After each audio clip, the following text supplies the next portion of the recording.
Dialogues by doctor Kamal Haasan.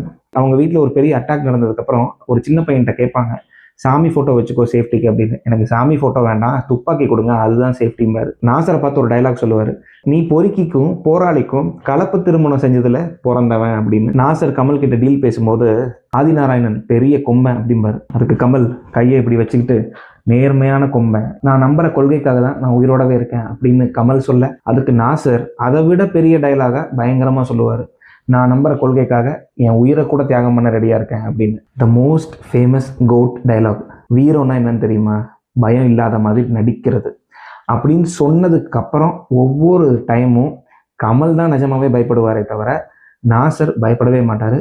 அந்த அளவுக்கு அந்த ஸ்கிரீன் பிளேயும் மைண்ட் கேம்ஸும் இருக்கும். இமேஜின், ஒரு பெரிய மாஸ் ஹீரோ, அவர் பார்க்காத சக்ஸஸ் கிடையாது, அவருக்கு இல்லாத ஃபேன் ஃபாலோயிங் கிடையாது. ஆனால் இப்படி ஒரு படத்தில் கிட்டத்தட்ட நாசருக்கு தான் முக்கியத்துவம் கொடுக்குறோம் அப்படிங்கிற லெவலில் ஒரு படம் இருந்தாலும் இந்த படத்துக்கு இதுதான் கரெக்டு அப்படிங்கிற மாதிரி பெர்ஃபார்மன்ஸை பண்ணி